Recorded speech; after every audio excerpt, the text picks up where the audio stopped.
Bismillah wa salatu wa salamu ala rasulillah amma ba'du assalamu alaikum wa rahmatullahi barakatuh.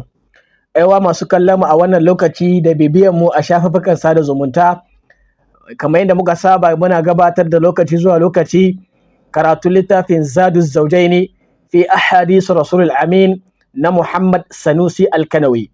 Littafi wanda ke taken guzurin ma'aurata na daga hadisan ma'aiki sallallahu alaihi wasallam, ba dan komai ba sai dan musulmi ya san yadda manzon Allah ya zaman aure da kuma yaya zaka inganta zama na tsakanin mu'amala ta auratayya, wanda a yanzu babu abin da ake cin mutuncinsa yanda ka san babu doka a kansa shine irin aure. Kowa na cin karensa ba babbaka, zaka samu mazan na cin karensa ba babbaka kamar yadda matan ma zaka samu haka. Fatan mu Allah subhanahu wata'ala ya shirya da mu. Yau da iko Allah subhanahu wata'ala shi da darasi na 12 a wannan littafi na Zadu Zawjain. Darasi na 11 ya gabata wanda muka yi magana akan auren ainihin mut'a a addini, muka faɗi hukuncinsa.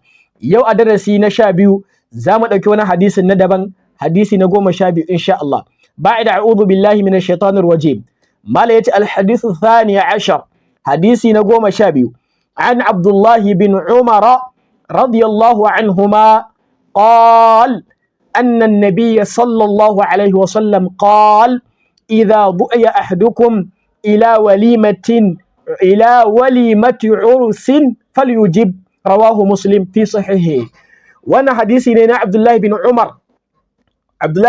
ɗane ga Umar bin Khattab radiyallahu an, Allah ƙara musa da shi da mahaifinsa gaba ɗaya, yana cewa annan nabiyya sallallahu alaihi wasallam, lalle annabi Muhammad tsira da aminci Allah shi tabbata a gare shi, qala ya ce, mai manzan Allah ya ce, sai yake cewa annabi ya ce iza du'iya ahadukum ila walimati ursin, idan aka gayyaci ɗaya daga cikinku zuwa ga wata walima ta ɗaurin aure, idan aka gayyace ka aka kawo maka invitation, mana invitation zuwa ga wani ɗaurin aure ko zuwa ga wata walima da aka tsara ta liyafa, za a je a more saboda murna ta samun ni'ima ta yin aure.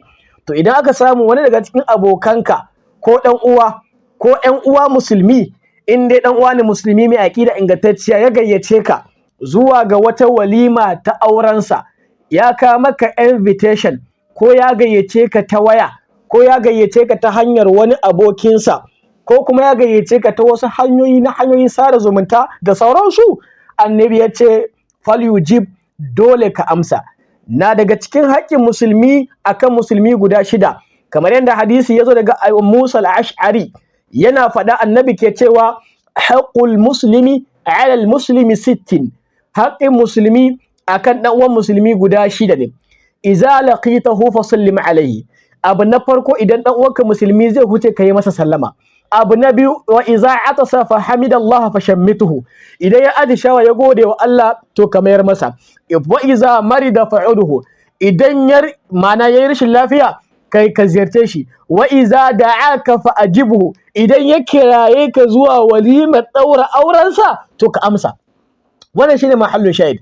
Da haka mahallu shahid a wannan hadisi shine haƙi ne akan duk wani musulmi akan ka, idan ya ce ina gayyatar ka zuwa, ya kawo maka katin zaɓe, imma katin zaɓen ta hanyar invitation ko kuma ya kawo maka katin zaɓe ta hanyar baki ko ya kawo maka katin zaɓe ta wata hanya daban, ya ce wani ina gayyatar ka zuwa ga ɗaurin aure na kaza ko ina gayyatar ka zuwa ga walimar aure na kaza, to annabi ce falyujib, dole ka amsa, dole ne inji annabi Muhammad. Iza du'iya ahadukum, idan ɗayanku aka kiraye shi ila walimati ursin, zuwa ga wata walima ta ɗaurin aure, annabi Muhammad yake cewa falyujib, to ya amsa wannan kira. Allah samu gane. Da haka ƴan uwa, amsa kiran katin gayyata na ɗaurin aure dole ne a kanka. Amsa kiran katin gayyata dole ne a kanki idan miji ya baki yanci. Idan an gayyace ka cewa a tafi a ɗaura auren wane, ya kawo maka gayyata, kaga ne mu je ba bai taro mu gida ba, a zaka je ne a matsayin ya gayyace ka ne musulmi. Wannan kuma ba umarninsa ka ɗabbaka ba, ka ɗabbaka umarnin annabi Muhammad ne sallallahu alaihi wasallam. Allah sa mu gane. Wani hadisi ne yana cikin Muslim, hadisi mai lamba 573. Allah sa mu dace yanwa, wannan shine karshen darasin mu na yau. Allah sa mu gyara, kuma duk wanda ya gayyace ka ko babu takun saka da shi ka je, idan ka tafi ba umarninsa ka cika ba, na annabi ka cika. Allah ba mu lada, Allah sa mu dace. Mu gaba darasi daga insha Allah. Wassalamu alaikum. A yada bidiyon wata gila ya amfanar da wasu insha Allah.